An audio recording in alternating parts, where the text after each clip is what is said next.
Ketika Biden menerbitkan stimulus keuangan Amerika di tahun 2021 ini dengan nilai 1,9 triliun dolar atau 1.900 billion dolar atau senilai 1,5 GDP nasional Indonesia yang 1.100 billion atau senilai 27.000 triliun rupiah, maka kaum MMT mengatakan, nah tuh cetak duit deh tuh Amerika. Stimulus ini harusnya menohok perut semua guru besar ekonomi dan semua yang mengatakan bahwa MMT-nya bosman yang digadang-gadang itu printing money adalah bakal membuat inflasi. Tuh 27.000 triliun rupiah digerojokin di sektor ekonomi Amerika yang akan membuat Amerika tahun ini akan tumbuh 7% ekonominya di atas Tiongkok yang 6% perkiraannya. Inflasi Amerika paling top 2%. Ayo kaum new mind menantang kaum old mind yang mengatakan Amerika bakal inflasi ratusan persen. Ayo mana analisanya? Atau ikut MMT aja bagaimana? Buang deh tuh ilmu lama. Ini zaman digital, semua bisa dikendalikan dan terdata.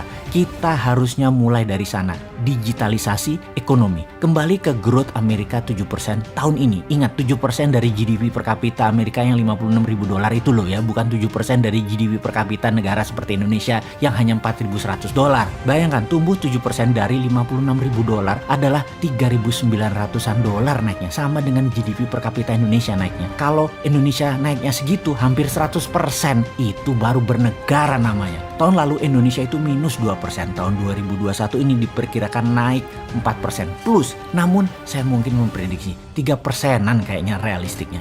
3% naik minus 2% tahun lalu, ya baru naik 1%. Selama 7 tahun kabinet kita saat ini GDP per kapita hanya tumbuh 20%.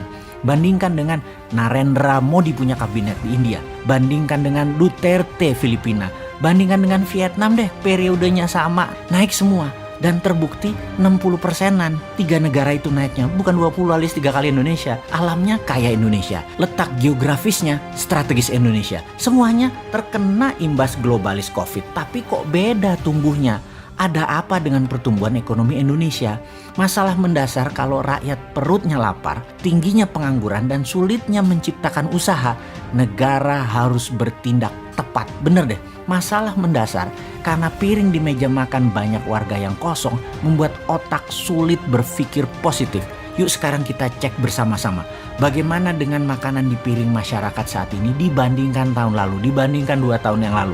Lebih banyak isinya mana? Lebih banyak yang instan-instan atau bon hutangan di warteg sebelah udah lunas atau nambah besar? Itu aja kita cek. Tantangan ini harus kita selesaikan dengan pemahaman dan strategi baru, atau tepatnya beda mindsetnya. Caranya bagaimana? Yang paling sederhana adalah ya sudah, pakai yang old mind dulu juga nggak apa-apa, tapi ada syaratnya. Syaratnya mereka harus satu tim. Lebih baik lagi tentunya satu tim itu adalah mindsetnya new mind, pendukung MMT. Saat ini kita semua setuju untuk menyelesaikan berbagai masalah di tanah air. Strateginya adalah vergader, verbod, seperti yang telah kita sampaikan dalam video sebelum ini. Tujuannya sentralisasi kekuatan dan gebuk yang tidak kooperatif. Sentralisasi kekuatan dan menjadi otoritarian bagi saya tidak jelek-jelek amat. Erdogan juga begitu, Xi Jinping juga begitu, Lee Kuan Yew juga begitu. Saya setuju, oke.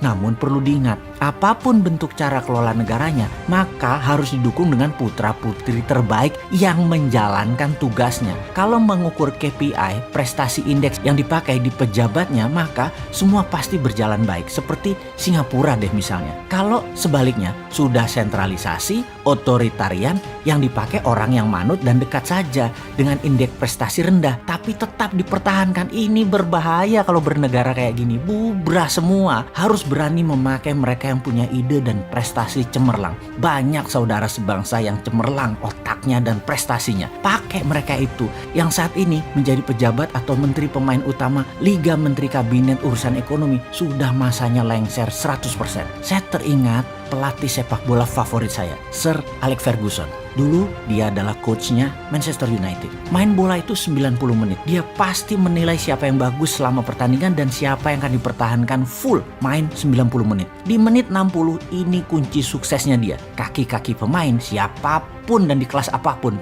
pasti di menit 60 mulai letih. Disinilah Alex Ferguson selalu mengganti pemain. Bisa 2 orang, bisa 3 orang. Dalam kurun waktu sisa 30 menit terakhir, strategi inilah penentu kemenangan pertandingan. Selalu Orang yang dimasukkan tersebut kunci yang membuat menangnya pertandingan. Yang diganti bukan yang lemah, tetapi yang diganti yang berpengaruh. Jadi, menurut pendapat pribadi Sontoloyo, yang diganti di kabinet kali ini adalah mereka yang masuk dalam bidang ekonomi. Itu sepaket total, ganti baru, ada 6 posisi dan ganti satu tim yang memang memiliki satu irama. 6-6-nya pemain baru, fresh leg, new mind. Jangan ganti ke 6 posisi tersebut dengan tim baru tapi baru kenal pada saat menjabat. Kalau begitu chemistry-nya lama terbentuk. Ada kok mereka itu sudah siap di pinggir lapangan sepaket 6-6-nya. Lalu bagaimana kalau 6 orang pejabat itu yang mantan ya, nanti pas digantikan mereka jadi mantan, adalah orang yang paling banyak memberi sumbangan pada posisi kemenangan jabatan kemarin.